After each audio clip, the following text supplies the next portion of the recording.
नमस्कार। टीडी कहानी voice channel में आपका स्वागत है। हमारी आज की कहानी का नाम है आई लव यू ममता। शाम की सैर से वापस आकर अशोक जी ने अभी जूते खोले भी नहीं थे कि बहू ने पूछा, पापा आप रात के खाने में क्या खाएंगे, क्योंकि हम सब तो बाहर जा रहे हैं। अच्छा, अशोक जी ने सोचते हुए कहा, वैसे आज रविवार तो नहीं था, किसी की शादी हो ऐसा भी याद नहीं आ रहा। शायद किसी के जन्मदिन या वर्षगांठ की पार्टी होगी, उन्होंने मन ही मन सोचा। वैसे मुझे इससे क्या। अपने विचारों को झटकते हुए उन्होंने जूते रैक में रखे और बहू से बोले, ऐसा करना बेटा, तुम 2 रोटी बना देना, मैं दूध के साथ खा लूंगा।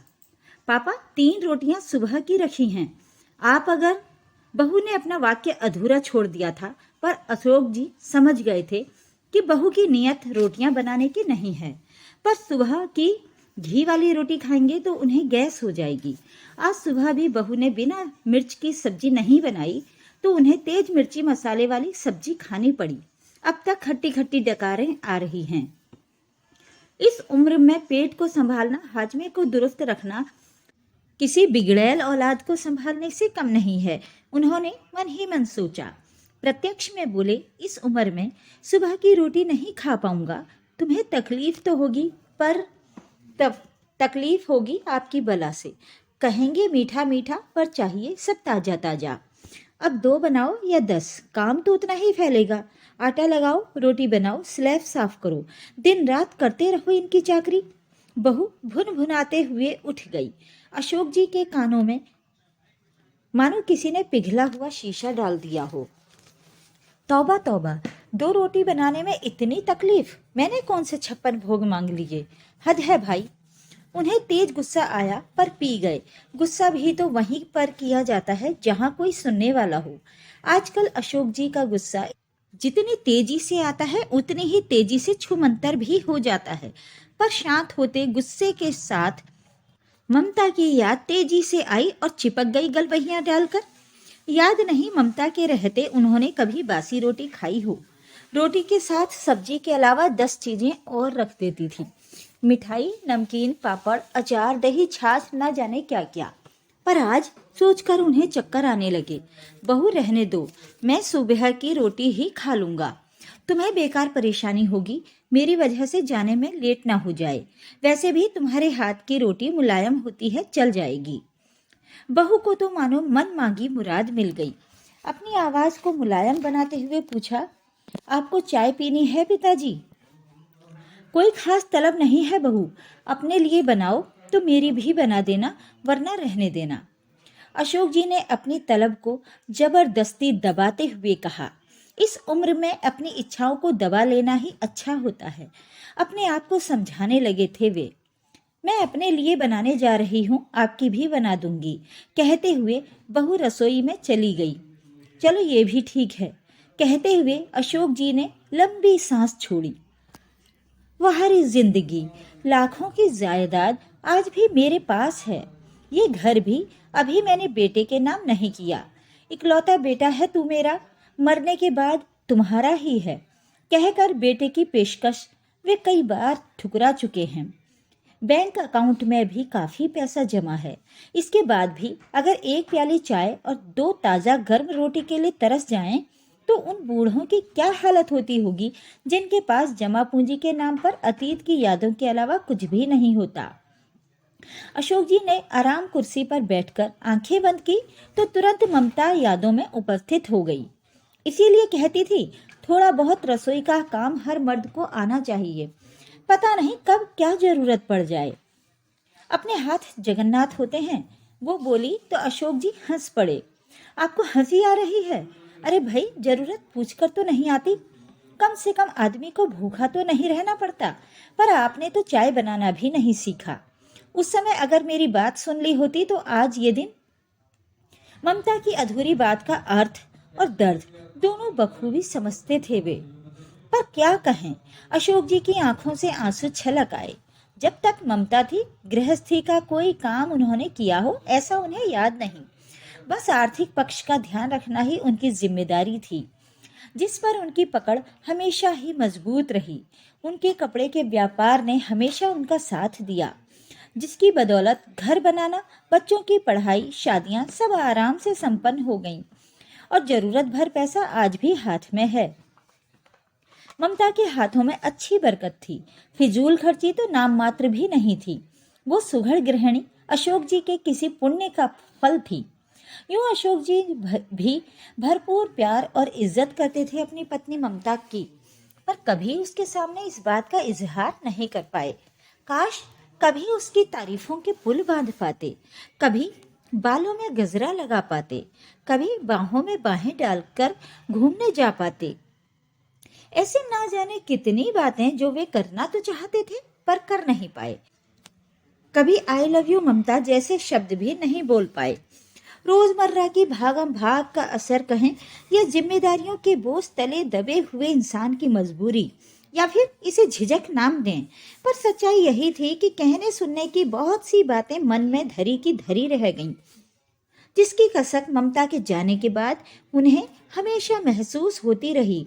यहाँ तक कि माता वैष्णो देवी के दर्शन करवाने के लिए ममता ने कई बार कहा, पर उसकी ये इच्छा हर साल अगले साल पर टल जाती और वे इसे भी पूरी नहीं कर पाए।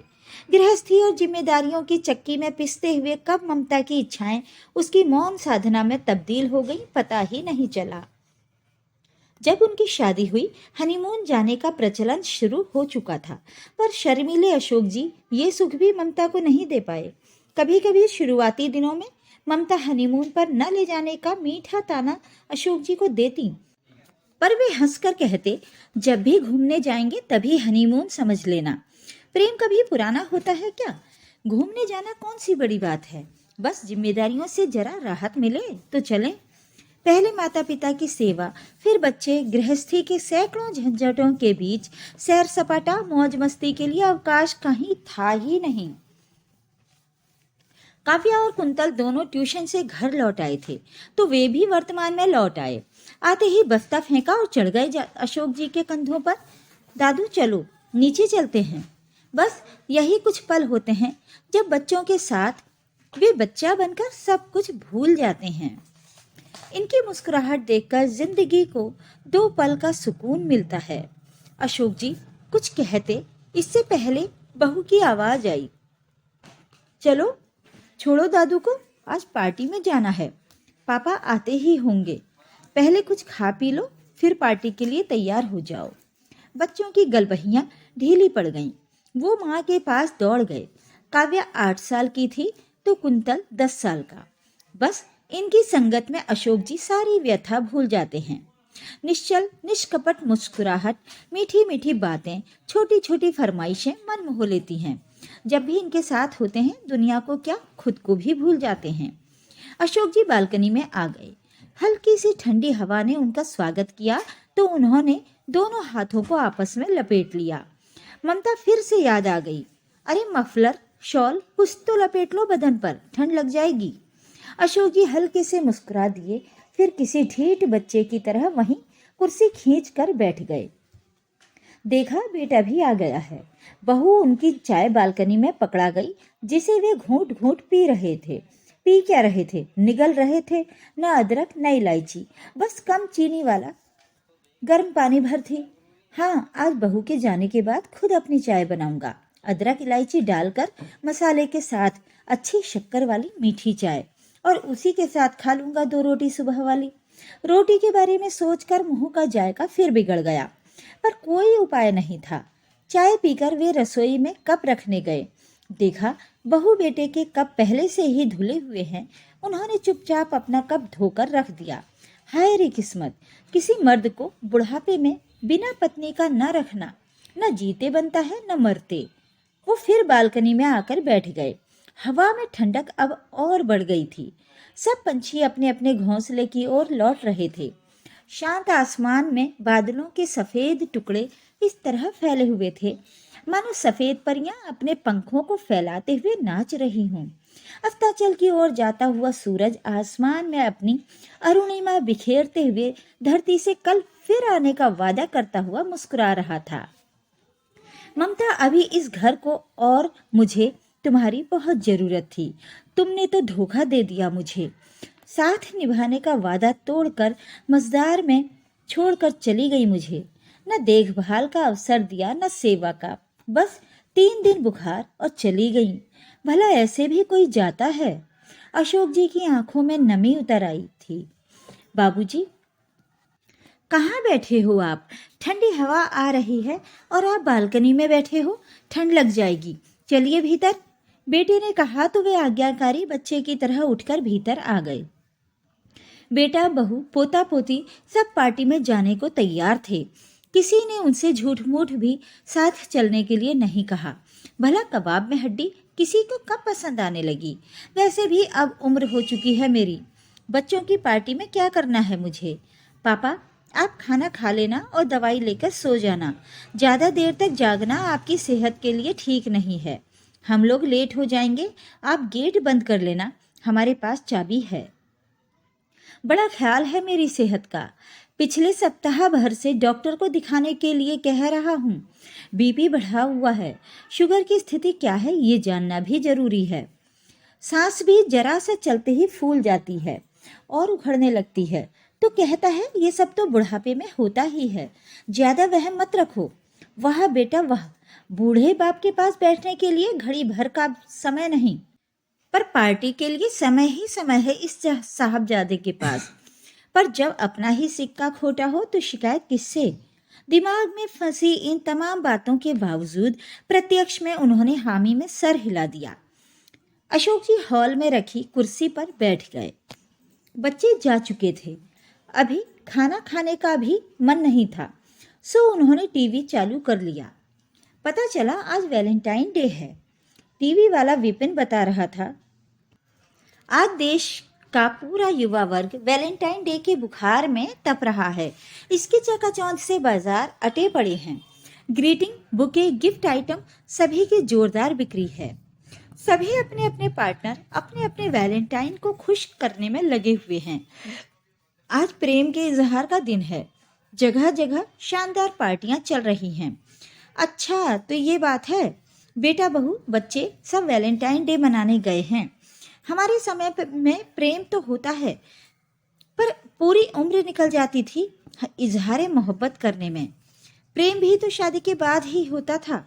सोचते हुए अशोक जी ने ठहाका लगाया। आज की तरह ना तो कोई पार्टी थी, ना ही महंगे गिफ्ट, ना ही कोई शोरगुल।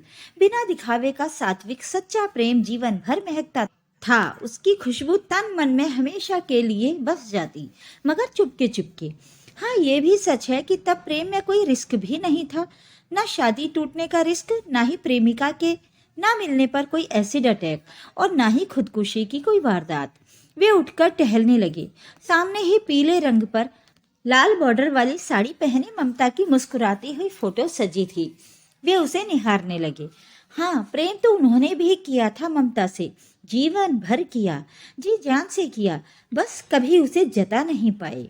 कभी आई लव यू नहीं कहा, कभी झूठे सच्चे वादे नहीं किए, न कभी उसके जन्मदिन पर कोई तोहफा लाए, न सालगिरह पर दोस्तों को पार्टी दी।